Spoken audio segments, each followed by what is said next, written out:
ஆனால் எப்படி நம்ம எடுத்துக்கிட்டாலும் காலம் காலமாக சமணம் இங்கே இருந்தது அப்படின்னு நம்ம பார்த்தோம். வைணவத்திலே பார்த்திங்கன்னா வடகலைக்கும் தென்கலைக்கும் எப்படிப்பட்ட போராட்டங்கள் நடந்திருக்கு அப்படின்னு பார்க்கும்போது நற்றுணை பூட்டி கடலில் எரியினும் நற்றுணையாவது நமச்சிவாயமே அப்படின்னு சொல்லும்போது சைவர்களுக்கும் வைணவர்களுக்கும் உண்டான அந்த மத போர்ன்றது வரலாற்றினுடைய பக்கங்களில் இரத்தத்தால் மட்டும்தான் எழுதப்பட்டிருக்கிறது.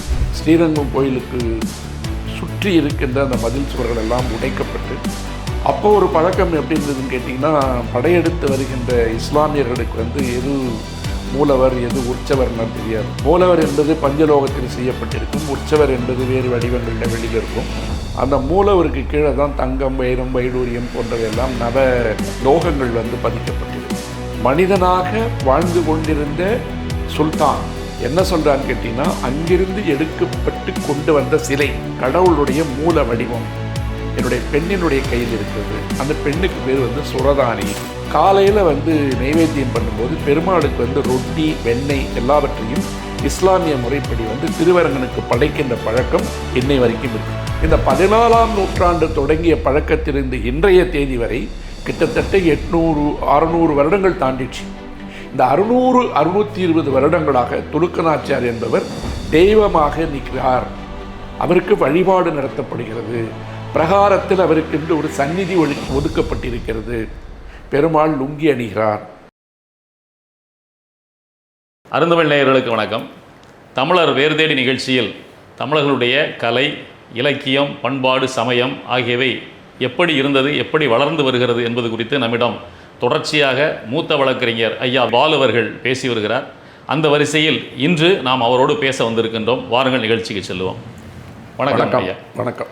சென்ற வாரம் நீங்கள் பேசுகின்ற பொழுது ஐயப்பன் கோயிலையும் ஐயனாரையும் இணைத்து அங்கே எவ்விதமான மத நல்லிணக்கத்தை தமிழர்கள் பேணி வந்தார்கள் அப்படின்றது குறித்து சொன்னீங்க. அதை முடிக்கும் பொழுதே அடுத்ததாக நம்ம திருவரங்கத்தில் அந்த காலத்துலேருந்தே நம்ம எப்படி மத நல்லிணக்கத்தோடு வாழ்ந்திருக்கிறோம் அப்படின்றது குறித்து அடுத்த வாரம் பேசலாம்னு சொன்னீங்க. அது குறித்து கொஞ்சம் சொல்லுங்க ஐயா நேயர்களுக்காக.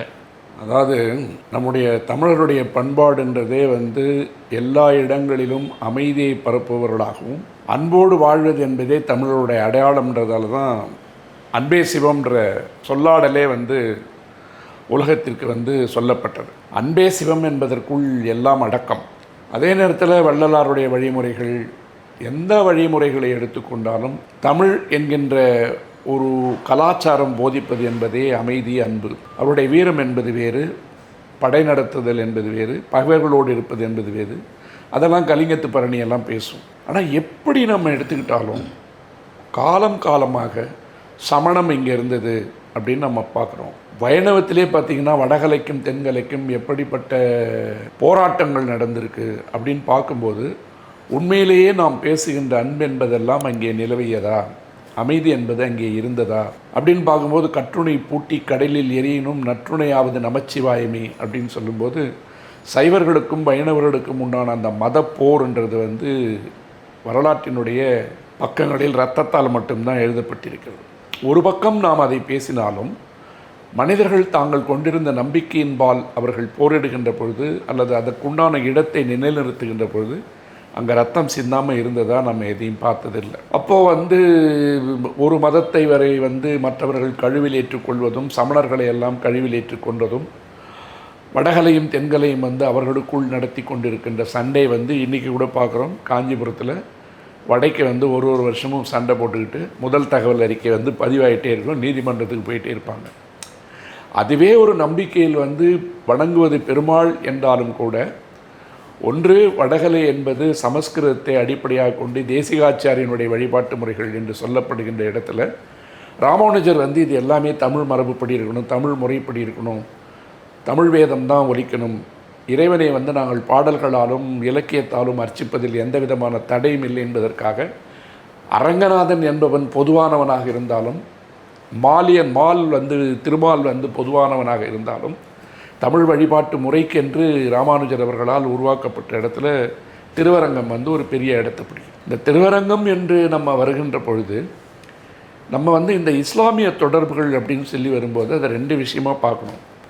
ஒன்று, அத்திவரதர் கோயிலில் கூட ஒரு 40 வருடங்களுக்கு ஒரு முறை அங்கே பெருமாளை குளத்தில் வச்சு எடுக்கும்போது 2-3 சர்ச்சைகள் வந்தது. அதிலே வந்து ஒரு பிராமணர் வந்து என்ன சொன்னார், இஸ்லாமிய படையெடுப்பின் போது கடவுளுக்கு வந்து எந்த விதமான குந்தகம் வந்துடக்கூடாதுன்றதுக்காக நம்ம வந்து அதை உள்ளே வச்சு எடுக்கிறோம். ஆனால் இப்போதைக்கு வந்து அது திருப்பி நம்ம மறுபடியும் நிரந்தரமாக வச்சு வழிபடலாம்னு சொல்லும்போது அந்த சர்ச்சையில் அவர் மேலே புகார் கொடுக்குற அளவுக்கு போனாங்க. அந்த நம்பிக்கைகள் எப்படி இருக்குது என்பதை விமர்சிப்பதை விட எதன் காரணமாக சில இடங்களில் அது மத நல்லிணக்கமாக மாறி இருக்கிறதுன்றதான் என்னுடைய பார்வை. அந்த பார்வையில் இப்போ நீங்கள் பார்த்தீங்கன்னா ரங்கராஜன் நரசிம்மன் வந்து ஸ்ரீரங்கத்துக்காரர், வைணவத்தை பற்றி ரொம்ப சிலாகிச்சு பேசுகிறவர். அவர் வந்து தென்கலை மரபிலிருந்து வந்தவர். பல கோயில்களுக்கு உண்டான வழக்குகள் அது இதுன்னு போயிட்டு எப்பொழுதுமே வந்து இதை பற்றி பேசி கொண்டிருக்கின்ற ஒருவர். அவரும் கூட இதை பற்றி நான் பேசுவார்னு சொல்லி பார்த்தேன், விளக்கமாக சொல்லலை. ஆனால் திருவரங்கத்திற்குள் நானே சென்று போனாலும் சரி, நான் போய் பார்த்துட்டு வந்தப்போ அல்லது அதை பற்றிய குறிப்புகள் வந்து எந்த இடத்துல நம்ம படித்தாலும் சரி, கிட்டத்தட்ட 14ஆம் நூற்றாண்டு, இப்போ ஐயப்பன் கோயிலுக்கு போகும்போது நம்ம வந்து 14வது நூற்றாண்டு அந்த காலகட்டத்தில் வந்து எப்படி வந்து போர்ச்சுகீசியர்கள் வந்தாங்க, இஸ்லாமியர்கள் வந்தாங்க. இஸ்லாம் தோன்றி வந்து 1400 வருடங்கள் தான் ஆகுது. அப்போ வந்து 7ஆம் நூற்றாண்டிலே வந்து எப்படி மசூதியெலாம் கட்டினாங்க 629, அதை பற்றிலாம் பேசியிருக்கோம். அந்த காலகட்டத்தில் வந்து அலாவுதீன் கில்ஜியினுடைய சுல்தான் டெல்லியில் இருக்கும்போது இவங்க படையெடுத்து வரும்போது ஆந்திரா வரைக்கும் படையெடுத்து வராங்க. ஆந்திரா வரைக்கும் படையெடுத்து வரும்போது அங்கெல்லாம் வந்தவங்களுக்கு தமிழ்நாட்டை பற்றி ஒன்றும் பெரிய பார்வைகள்லாம் கிடையாது. அப்போது அந்த கில்ஜிக்கிட்ட போய் நம்முடைய மதுரையிலிருந்து சண்டை போட்டு கொண்ட 2 சகோதரர்களில் ஒருத்தர் போய் தன்னுடைய சகோதரரை வந்து தாக்குவதற்காக அல்லது தன்னுடைய நிலையை நிறுத்துவதற்காக அங்கே போய் சுல்தானிடம் வந்து படை நடத்தும்படி கேட்டதாகவும், அவங்க தமிழ்நாட்டுக்குள்ளார வந்து மதுரை வரைக்கும் போயிட்டு வர வழியில் எல்லா இடங்களையும் வந்து அடித்து உடைச்சிட்டு போனதாக வரலாறு பேசுது. அப்போ போகும்போது அலாவுதீன் கில்ஜியினுடைய படைத்தலைவனாக இருந்த மாலிக் கபூர் பிறப்பால் வந்து ஒரு ராஜபுத்திர இளைஞன். அவர் வந்து போய் சிறைபிடிக்கின்ற பொழுது அலாவுதீன் கில்ஜி வந்து அவரை தனிப்பட்ட முறையில் பிடித்திருந்த காரணத்தால் அவனுக்கு உண்டான எல்லா விஷயங்களையும் செய்து கூடவே வைத்து கொண்டு படை நடத்துகின்ற அதிகாரத்தை கொடுத்த இடத்துல மாலிக் கபூர் வந்து வரலாற்றினுடைய எல்லா பக்கங்களிலும் மிக கொடூரமான ஒரு படைத்தலைவனாக, ரத்தம் எடுப்பது என்பதையே முழு நேர தொழிலாக கொண்டவனாக, தனது மதத்தையும் போரிடுகின்ற இடத்தையும் அங்கு இருக்கின்ற சிலைகளையும் கொள்ளையடிப்பதற்கு, அங்கு இருக்கின்ற பொன்னையும் பொருளையும் கொள்ளையடிப்பதற்கு எவ்வளோ பெரிய வன்முறையை வேண்டுமானாலும் நிகழ்த்திவிட்டு அந்த இடத்துல மதம் பரப்பிக்கொண்டு மதத்தின்பால் நடத்தி கொண்டு இருக்கின்ற ஒரு வன்முறையாளனாகத்தான் வந்து மாலிக் கபூர் வந்து வரலாற்றினுடைய பக்கங்களில் எழுதப்பட்டிருக்கிறது. அப்போது மதுரைக்கெல்லாம் போகும்போது ஸ்ரீரங்கம் அப்படி வரும்போது ஸ்ரீரங்கம் கோயில் எத்தனை நாளைக்கு வந்து உடைக்கப்பட்டது. கிட்டத்தட்ட அது நடந்த காலகட்டங்களில் ஒரு 7000 8000 வைணவர்கள் வந்து தங்களுடைய உயிரை இழந்ததாக, பெண்கள் வன்புணர்வு செய்யப்பட்டதாக, மிக கொடூரமாக கொலை செய்யப்பட்டதாக, மார்கால் மார்கை வாங்கப்பட்டதாக, எல்லா விதமான வன்மங்களையும் நிகழ்த்தி கொண்டிருந்த மாலிக் கபூர் படையெடுப்பின் போது தான் ஸ்ரீரங்கம் கோயிலுக்கு சுற்றி இருக்கின்ற அந்த மதில் சுவர்கள் எல்லாம் உடைக்கப்பட்டு, அப்போ ஒரு பழக்கம் எப்படி இருந்ததுன்னு கேட்டிங்கன்னா, படையெடுத்து வருகின்ற இஸ்லாமியர்களுக்கு வந்து எது மூலவர் எது உற்சவர்லாம் தெரியாது. மூலவர் என்பது பஞ்சலோகத்தில் செய்யப்பட்டிருக்கும், உற்சவர் என்பது வேறு வடிவங்களில் வெளியில் இருக்கும். அந்த மூலவருக்கு கீழே தான் தங்கம், வைரம், வைடூரியம் போன்றவையெல்லாம் நவ லோகங்கள் வந்து பதிக்கப்பட்டிருக்கும். அப்படி இருக்கிற பழக்கத்தை நீங்கள் வந்து தமிழ்நாட்டுக்கு போனீங்கன்னா உங்களுக்கு பொன்னும் பொருளும் நிறைய கிடைக்குன்னு சொல்லிட்டு மாலிக் கபூருக்கு சொல்லி அனுப்பியதாக சில குறிப்புகள் உண்டு. அப்படி வந்த இடத்துல திருவரங்கத்தை பூந்து உடைச்சிட்டு இருக்கும்போது அது ஒரு தனி வரலாறாக இருக்குது. அப்போ என்ன பழக்கம் இருந்துன்னு கேட்டிங்கன்னா, மூலவர் இருக்கிற இடத்துல கல் திரைன்னு ஒன்று கட்டுவாங்களாம். அந்த கல் திரைன்றது கட்டிட்டா அவங்களுக்கு வந்து அதுக்கு பின்னாடி என்ன இருக்குதுன்னு தெரியாது. அந்த மரபுகள் தெரியாத காரணத்தால் அந்த கல் திரைக்கு முன்னாடி இருக்கிறதா மட்டும் அடித்து உடைச்சிட்டு போயிட்டுருவாங்க. எது கிடைக்குதோ அதை எடுத்துகிட்டு போயிடுவாங்க. ஆனால் ஸ்ரீரங்கத்தை பொறுத்த வரைக்கும் அந்த கல் திரையும் உடைச்சிடும். கல் திரையும் உடைச்சதால் ரங்கநாதருடைய ஒரிஜினல் இருக்குது இல்லையா, அதனுடைய மூல வடிவம், அந்த மூல வடிவத்தினுடைய பஞ்சலோக சிலையை அவர்கள் எடுத்துக்கொள்கிறார்கள். எடுத்துகிட்டு போகும்போது 2 குறிப்புகள் நான் பார்க்குறேன். ஒன்று, ரங்கநாயகியினுடைய சிலையை ஒரு வேப்ப மரத்திற்கு கீழே அவர்கள் புதைத்து வைத்திருந்ததை இவர்களால் கண்டுபிடிக்க முடியவில்லை. ஆனால் மூலவரை எடுத்துக்கிட்டு டெல்லியில் கொண்டு போய் சுல்தான்கிட்ட ஒப்படைச்சிட்டாங்க. அப்போ இந்த 14ஆம் நூற்றாண்டில் அலாவுதீன் கில்ஜியினுடைய பிறந்த நாள் இருக்கிறது, இறந்த நாள் இருக்கிறது, மாலிக் கபூர் பிறந்த நாள் இருக்கிறது, இறந்த நாள் இருக்குது. ஆக மனிதனாக பிறந்து மனிதனாக வந்து கோவில் மீது படை நடத்தி ஸ்ரீரங்கம் ரங்கநாதர் கோயிலை பல சிதைவுகளுக்கு உள்ளாக்கி கிட்டத்தட்ட 7000 8000 பேர்களை கொன்று குவித்து ரத்தத்தின் மேல் நடந்து சென்று அவ்வளவு வன்முறையும் நிகழ்த்தி விட்டு போன மாளிகபூர் என்ற கம்பெனி இருக்கு இல்லையா, அவங்க வந்து அந்த சிலையை எடுத்து கொண்டு போய்விட்டதாக ஒப்புக்கொள்ளப்படுகிறது. போன இடத்துல சிலை இல்லாமல் மூலவர் இல்லாமலே கோயில் வந்து வெகு காலத்துக்கு வந்து அங்கே இருந்ததாக சொல்கிறாங்க. அதுக்கு பின்னாடி ராமானுஜருடைய ஏற்பாட்டின்படி ஒரு ஆடல் பாடல் குழு டெல்லிக்கு சென்று சுல்தானை சந்தித்து அவரை மனமகிழ்ச்சி எல்லாம் செய்து இந்த சிலையை வந்து எங்களுக்கு எப்படியாவது கொடுக்கணும், அரங்கர் இல்லாத கோவில் வந்து எங்களுக்கு வந்து ஒரு பெரிய வெற்றிடமாக இருக்கிறது அப்படின்னு கேட்ட இடத்துல மனிதனாக வாழ்ந்து கொண்டிருந்த சுல்தான் என்ன சொல்கிறான்னு கேட்டிங்கன்னா, அங்கிருந்து எடுக்கப்பட்டு கொண்டு வந்த சிலை கடவுளுடைய மூல வடிவம் என்னுடைய பெண்ணினுடைய கையில் இருக்கிறது. அந்த பெண்ணுக்கு பேர் வந்து சுரதானி. சுரதானி கையில் இருக்கின்ற பெருமாளை எடுப்பது என்பது அவ்வளவு எளிதல்ல. ஏனென்றால் அவள் அந்த சிலையோடு மையலாகி மையல் கொண்டு கடவுளை வந்து ஆராதிக்கின்ற ஒருத்தியாக மாறி ஒவ்வொரு நேரமும் வந்து வழிபாடு செய்து கொண்டு தன் பக்கத்திலேயே வைத்து கொண்டு தூங்குகின்ற பழக்கம் இருக்கின்ற காரணத்தால் அதை வந்து இப்போதைக்கு எடுக்க முடியாதுன்னு சொல்லிட்டு இவர்கள் ஆடல் பாடல் நிகழ்ச்சியின் மூலமாக சுல்தானை வந்து சமாதானம் செய்து அந்த பெண் உறங்கி கொண்டிருக்கும் போது சிலையை எடுத்து கொடுத்ததாகவும் அதற்கு பின்னால் இவங்க எடுத்துக்கிட்டு திருவரங்கத்துக்கு வராங்க. திருவரங்கத்துக்கு வரும்போது இங்கே வந்து என்ன ஒரு கேள்வி எழுதுன்னு கேட்டிங்கன்னா, வருகின்ற வழியில் 2-3 பிரிவுகளாக போனவர்கள் வந்து ஒருத்தங்க நேரடியாக எடுத்துகிட்டு வந்த மாதிரியும் ஒரு சிலர் வழி தவறி வந்து அவர்கள் எங்கே போனாங்க எங்கே வந்தாங்கன்ற குறிப்புகள்லாம் இல்லாமல் வெற்றிகரமாக மூலவருடைய சிலை திருவரங்கத்திற்கு கொண்டு வரப்படுகின்ற இடத்தில் மூலவரோடு எப்பொழுதுமே வந்து வாசம் செய்து கொண்டிருந்த அந்த சுரதானி என்ற இஸ்லாமிய பெண் பெருமாளை பிரிந்து வாழ்வது என்பது முடியாது என்ற ஒரு காரணத்தால் அவரும் பின்னாலேயே புறப்பட்டு வந்து ஸ்ரீரங்கம் வந்து சேர்ந்துட்டார். ஆனால் இவங்க யார் முன்னாடி வந்தாங்க யார் பின்னாடி வந்தாங்க அப்படின்ற குறிப்புகள்லாம் இல்லை. ஆனால் கொண்டு வந்து சேர்க்கிற நேரத்தில் சுரதானி திருவரங்கத்திற்கு வந்து விட்டாள். திருவரங்கத்திற்கு வந்ததற்கு பின்னால் ஒரு சில குறிப்புகளில் ஒரு பட்டர் என்று சொல்லப்படுகின்ற அர்ச்சருடைய கனவில் பெருமாள் அவரை ஏற்றுக்கொள்வதற்கு ஒப்புக்கொண்டதாகவும் அதை ஒரு விவாக முறைப்படி அந்த காலத்தில் எப்படி வந்து பழக்கம் இருந்ததோ மனித வடிவில் வந்த ஒருவரை எப்படி ஏற்றுக்கொள்வது என்பதை அவர் எப்படி ஏற்றுக்கிட்டாரு அப்படின்றது வந்து அவங்க தான் சொல்லணும். ஏற்றுக்கொண்ட காரணத்தால் அவருக்கு வந்து அங்கே ஒரு நிரந்தர இடம் கிடைக்குது. யாருக்கு? சுரதானிக்கு. அப்படி சுரதானிக்கு வந்து கொடுக்கப்பட்டிருக்கின்ற இடம் அங்கே இருக்கிற காரணத்தால் 2ஆம் பிரகாரத்தில் இருக்கின்ற ஈசான மூலையில் இன்றைக்கும் திருவரங்கம் கோவிலில் வந்து துலுக்க நாச்சியார்ன்ற பேரில் வந்து ஒரு சந்நிதி இருக்குது. அந்த சந்நிதி இருக்கிற இடத்துல நீங்கள் பார்த்தீங்கன்னா, நான் உள்ளே போய் ஒரு வாட்டி பார்க்கும்போது 2 குத்து விளக்கு வச்சுருப்பாங்க, கதவு மூடி இருக்கும். அங்கே நீங்கள் உள்ளே தெரியுங்கன்னா இப்போ மற்ற இடம்லாம் ரங்கநாயகி அவங்களுக்கெல்லாம் சிலை வழிபாடு இருக்கும். அங்கே வந்து சிலை இருக்காது துலுக்க நாச்சியாருக்கு. ஏனென்றால் இஸ்லாமிய மரபுகளில் உருவ வழிபாடு கிடையாதுன்ற காரணத்தால் அதுக்கு பேர் சிற்குன்னு சொல்லுவாங்க. அந்த சிற்கு இருக்கிற காரணத்தால் வந்து ஒரு ஓவியம் போல் வரையப்பட்ட ஒரு பதாகையால் துணியால் செய்யப்பட்ட உருவம் வந்து ஒன்று இருக்கிற ஞாபகம் எனக்கு. அங்கே விளக்கு இருக்கும். காலையில் வந்து நைவேத்தியம் பண்ணும்போது பெருமாளுக்கு வந்து ரொட்டி வெண்ணெய் எல்லாவற்றையும் இஸ்லாமிய முறைப்படி வந்து திருவரங்கனுக்கு படைக்கின்ற பழக்கம் இன்னை வரைக்கும் இருக்குது. அப்போ இந்த பக்கம் நான் சொன்ன 2ஆம் பிரகாரம் ஈசான மூலையில் இருக்கின்ற துலுக்க நாச்சியாருக்கு துலுக்க நாச்சியார்னு வெளியில் வந்து பலகை எழுதியிருக்கோம். அப்போ அங்கே இருக்கின்ற அந்த இஸ்லாமிய தெய்வமாக ஏற்றுக்கொள்ளப்பட்ட சுரதானிக்கு இன்றைய வரையிலும் வழிபாடு நடந்து கொண்டிருக்கிறது. அந்த வழிபாடு நடக்கிறதுன்றது வந்து ரொம்ப முக்கியம் இல்லை. அவருக்கும் இஸ்லாமிய முறைப்படி தான் ரொட்டி வெண்ணெய் நைவேத்தியம் படைக்கிறாங்க. இப்போது இந்த பெருமாள் ஏற்றுக்கொண்டு விட்டார் என்று சொல்லுகின்ற அடையாளமாக திருமஞ்சனம் என்று சொல்லுகின்ற காலங்களில் பெருமாளுக்கு கைலி கட்டுகின்ற பழக்கம் திருவரங்கம் கோயிலில் இன்றைக்கும் இருப்பதாக நீங்கள் எந்த குறிப்பு எடுத்து போய் பார்த்தாலும், திருவரங்கம் கோவில் வரலாற்றை பார்த்தாலும் அல்லது இந்த விக்கிபீடியா போன்ற குறிப்புகள் இருக்குல்ல, அதில் வந்து மாறாத குறிப்புகள் பல இடங்களில் பதிவு செய்யப்பட்டிருக்கு.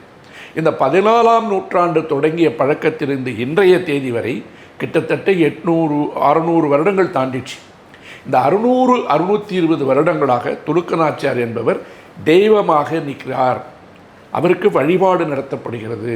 பிரகாரத்தில் அவருக்கென்று ஒரு சந்நிதி ஒதுக்கப்பட்டிருக்கிறது. பெருமாள் லுங்கி அணிகிறார். பகல் 10 ரா 10ன்னு சொல்லுவாங்க மார்கழி மாதங்களில்.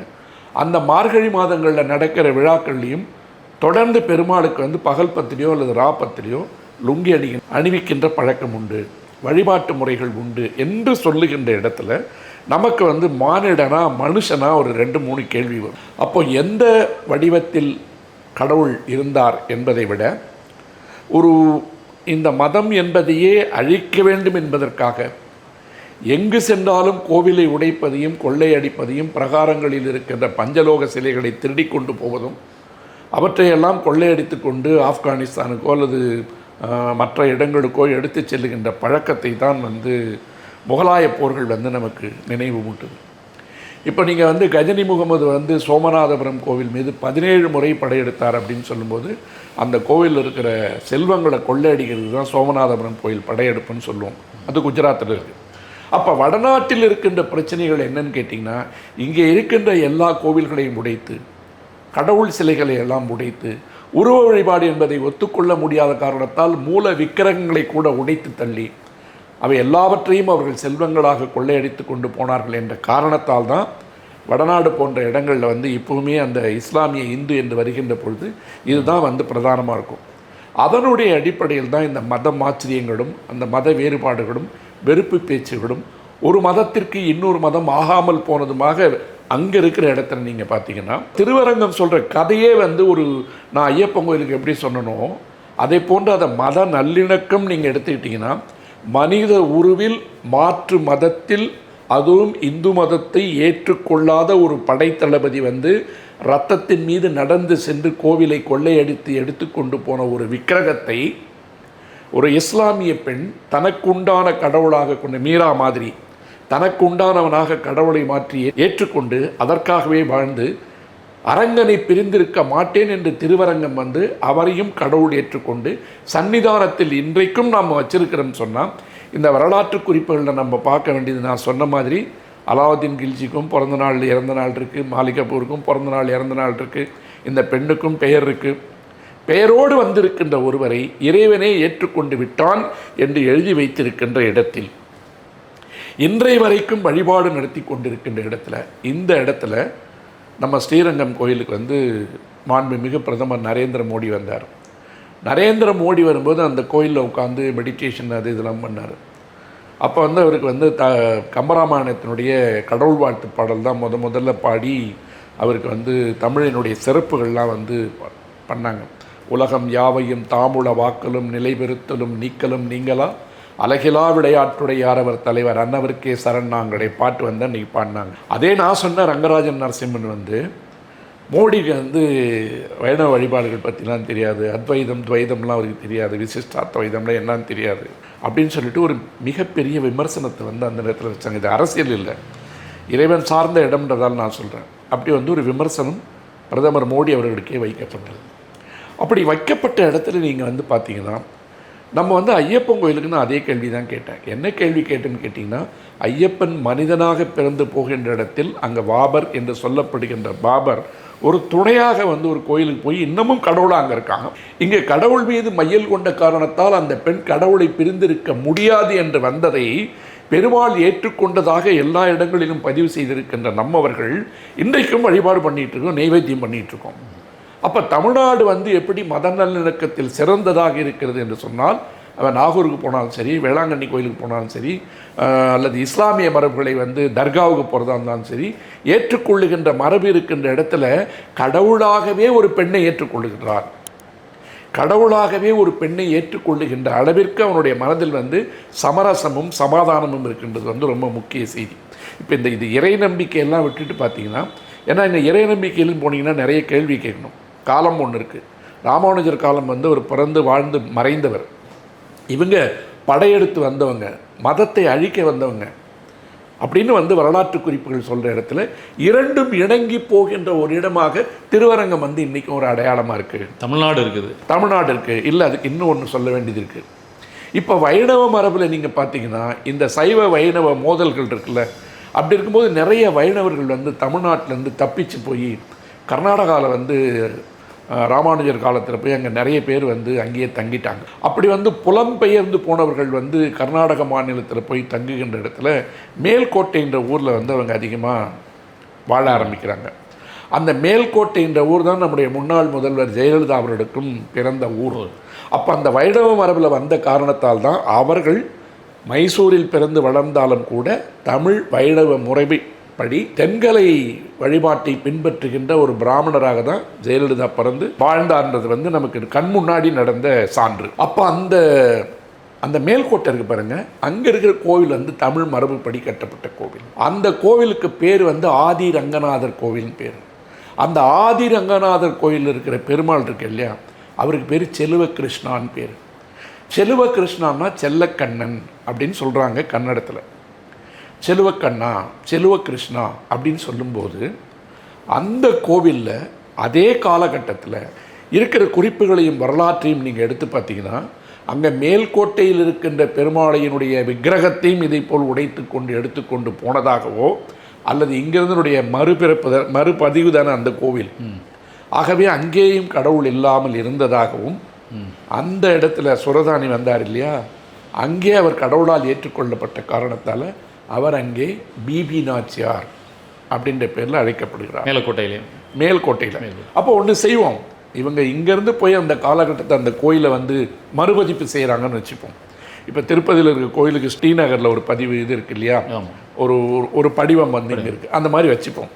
அப்போ அங்கேயும் துலுக்க நாச்சியார், பிபி நாச்சியார் என்று பேகம் நாச்சியார் அப்படின்னு அழைக்கப்படுறாங்க. அங்கேயும் இந்த மரபுகள் பின்பற்றப்படுது. நீங்கள் திருப்பதிக்கு போனீங்கனாலும் அங்கேயும் துலுக்க நாச்சியார் உண்டு, தேடிட்டு போனீங்கன்னா. அப்போ இது சொல்கிற செய்தி என்னன்னு கேட்டிங்கன்னா, இது உண்மையா பொய்யா, கடவுள் எப்படி தன்னுடைய மதத்திற்கு எதிராக நின்று போராடி கொன்று குவித்த ஒரு மனிதனுடைய மகளை அவர் என்ன வடிவில் ஏற்றுக்கொண்டார் அப்படின்ற ஒரு கேள்வி அது பகுத்தறிவு கேள்வியாக இருக்கும். அல்லது இறைவன் மானிட வடிவில் இருந்த ஒரு பெண்ணை தனதாக்கி கொள்கிறார், தன்னோடு ஏற்றுக்கொள்கிறார், அல்லது ஒரு இடம் கொடுக்கிறார் என்று சொன்னால் அங்கே மத நல்லிணக்கம் வந்துடுது. அந்த மத நல்லிணக்கம் வந்த காரணத்தால் தான் அவர் சந்நிதியாக மாறி, அந்த சந்நிதிக்குள் வணங்கப்படுகின்ற தெய்வமாக மாறி, எல்லா விதமான வழிபாடுகளையும் எல்லா நாடும் செய்து கொண்டிருக்கின்ற இடத்தில் தமிழ்நாடு இருக்குன்னு சொன்னால், இதுக்கு இதை போன்ற இந்த கோவில் வரலாறுகள்லாம் தெரிஞ்சவங்க இதை பற்றி ரொம்ப தெளிவான விளக்கத்தை கொடுக்கறதே இல்லை. ஏன்னா வடநாட்டில் நீங்கள் பார்த்தீங்கன்னா இஸ்லாமிய வெறுப்புவாதம் அப்படின்னு வரும்போது, தமிழ்நாட்டில் இப்படிலாம் ஒன்று இருக்குதுன்னு சொல்கிறதுக்கு பாரதிய ஜனதாவோ அல்லது இந்து முன்னணியோ அல்லது ஆர்எஸ்எஸ்காரர்களோ அதை பற்றி பேசாததற்கு காரணம், அவர்கள் இதை ஏற்றுக்கொள்ளுகின்ற மனநிலையில் இருப்பார்களா இல்லையா என்ற கேள்விக்குள்ளே நான் போக விரும்பலை. ஏன்னா அது மதத்தை கடந்து வேற ஒரு இடத்துக்கு போகும். ஆனால் இந்த வரலாறு என்பது இப்படி ஒன்று இருக்கிறது என்பது, இப்படி ஒன்று நடக்கிறது என்பதை வடநாட்டில் இருக்கின்ற யாரும் சுத்தமாக அறிந்திருப்பதற்குண்டான வாய்ப்புகள் கிடையாது. அப்படி நம்ம பார்க்குற இடத்துல திருப்பி நான் எத்தனை முறை இதை கொஞ்சம் ஏற்கனவே நான் வேறு இடங்களில் பேசியிருக்கேன், வேறு நிகழ்ச்சிகளில் பேசியிருக்கேன். இப்போ நம்ம நிகழ்ச்சியில் பேசுவதனுடைய காரணமாக நாம் தொட்டு வைக்கின்ற விவாதம் என்னவென்று கேட்டால், நான் சொல்லுவதை விட இருக்கின்ற குறிப்புகளை எல்லாம் நீங்கள் தேடி சென்று படித்து பார்க்கின்ற பொழுது நம்முடைய மனசுக்கு மிகப்பெரிய கேள்விகள் வந்துக்கிட்டே இருக்கும். அது விடைபெறா கேள்விகளாக இருக்கும், விடை கொடுக்க முடியாத கேள்விகளாக இருக்கும், அல்லது நம்மை நாமே சமாதானப்படுத்தி கொள்ளுகின்ற கேள்விகளாகவும் இருக்கும். ஆனால் பதில் என்ன பார்த்தீங்கன்னா, எந்த இடத்திலிருந்தும் எடுக்க முடியாத இடத்துல அந்த இஸ்லாமிய மரபு என்பது உள்ளே நிலைநாட்டப்பட்டு விட்டது. இங்கே நிலைநாட்டப்பட்டு விட்டதுன்னு ஐயா சொல்கிறத விட தமிழர்கள் அதை ஏற்றுக்கிட்டு இருக்கிறாங்க தான். வடநாட்டில் எங்கேயும் ஏற்றுக்கொள்ள முடியாத முறையை, வடநாட்டில் எது பெரிய பிரச்சனையாக இருக்கிறதோ, பகையாக இருக்கிறதோ, அது எல்லா விதமான யுத்தங்களுக்கும் காரணமாக இருந்ததோ, தமிழ்நாட்டில் அப்படி ஒன்று இல்லை. பகைவர்களாக இருந்தால் கூட அவர்களையும் தம்மோடு அணைத்து செல்கின்ற பாங்கு அந்த காலத்திலேருந்தே தமிழர்கள் ஏற்றுக்கொண்டார்களா இல்லையா என்பது நான் ஒரு பெரிய கேள்வியோடு தான் இதை நான் வைப்பேன். ஏன் அப்படி ஏற்றுக்கொள்ளப்பட்டது அப்படின்னு சொன்னால் அதுக்கு பதில் சொல்லணும், அல்லது வேறு ஏதாவது சமாதானம் இருக்கான்னு கேட்டால் அதுக்கும் பதில் சொல்லணும். ஆனால் இன்றைக்கு இருக்கின்ற ஒரு காலச்சூழலில் நாம் ரொம்ப பெருமையாக கொள்ள வேண்டும் என்று நினைத்தால், நம்ம எப்படி தர்காவுக்கு போகிறோமோ, வேளாங்கண்ணி கோயிலுக்கு போய் மெழுகுவத்தி ஏற்றுறோமோ, அதை போல் இன்னும் நிறைய இடங்கள் இருக்குது. தர்காவுக்கு நம்ம ஆளுங்க போகிறது இருக்குது. கடப்பாவில் ஒரு ஆந்திராவில் ஒரு சிவன் கோயில் இருக்குது. அந்த சிவன் கோயிலுக்கு இன்றைக்கும் போய் பார்த்திங்கன்னா இஸ்லாமிய பெண்கள்லாம் போய் தேங்காய் உடைச்சிட்டு வர்றது புர்காவோட போவாங்க. அப்போ அந்த இடத்துக்கு போய் பார்த்தா அங்கே ஒரு கதை இருக்கும். அங்கேயும் அதுவும் தமிழர்களுடைய வேறு அங்கே இருந்த இடமா இருக்கும், இருக்கலாம். அந்த இது ஏற்றுக்கொள்ளப்பட்ட அங்கேயே பல இடங்களில் அந்த மாதிரி இருக்குது. அப்புறம் ஆந்திராவில் இருக்க ஒரு தர்காவுக்கு பார்த்திங்கன்னா இங்கே நம்ம ஊரில் இருந்து அவர் ரஹ்மான்லாம் போயிட்டு வந்தான்னு சொல்லிட்டு அதுக்கு பின்னாடி நிறைய பேர் வந்து இந்துக்களும் போகின்ற பழக்கம் உண்டு. அப்போ அந்த தர்கான்னு எடுத்திங்கன்னா நாகூரில் வந்து இந்துக்கள் போகின்ற இடமா அது இருக்குது. வேளாங்கண்ணி கோயில் வந்து இந்துக்கள் போகின்ற இடமா இருக்குது. அது கிறிஸ்தவர்களுக்கு மட்டுமே உண்டான இடம் அல்ல. அப்போ தேவன் கடவுள் அல்லாஹ் என்று சொல்லுகின்ற எதுவாக இருந்தாலும் அன்பு என்பது தான் கடவுள் அப்படின்னு இந்த அன்பே சிவம் நான் சொன்னது காரணம் என்னன்னு கேட்டிங்கன்னா, இது வந்து அன்பு செய்கின்ற நிலமாக, அரவணைக்கின்ற நிலமாக, எல்லோரையும் ஒரே பார்வையில் பார்க்கின்ற நிலமாக, பார்க்கின்ற பார்வையில் எந்த விதமான பாகுபாடும் இல்லாமல் உன் கடவுள் உனக்கு, என் கடவுள் எனக்கு, நீயும் நானுமாக சேர்ந்தால் நம் கடவுள் அவர்கள் நமக்கானவர்கள் அப்படின்ற ஒரு செய்தியை வந்து தமிழ்நாடு எழுதி வச்சிருக்கிறதா நான் உணர்றேன்.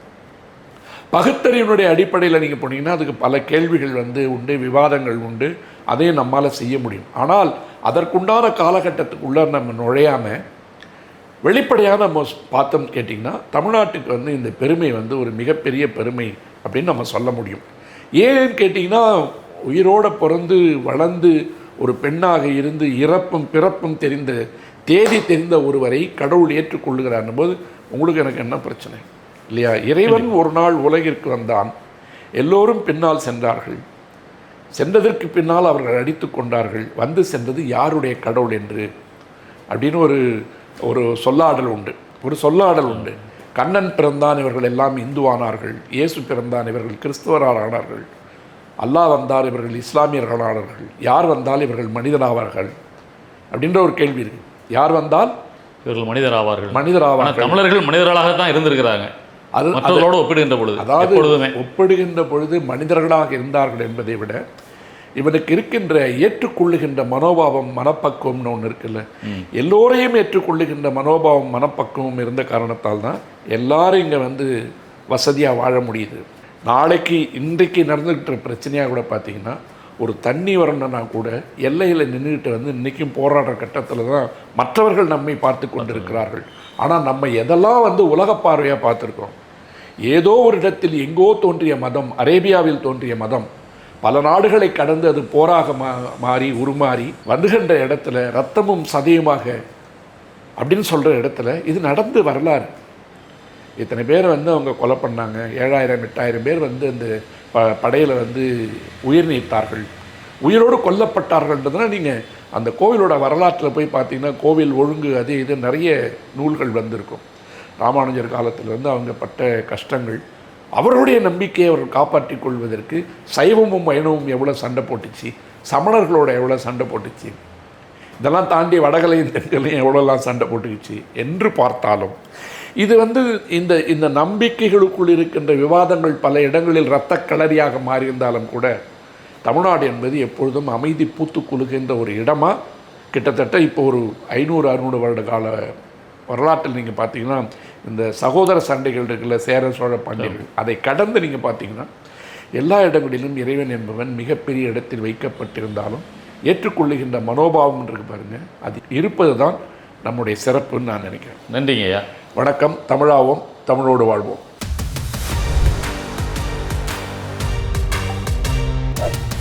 அருந்தமிழ் எங்கள் உயிருக்கு நேர்.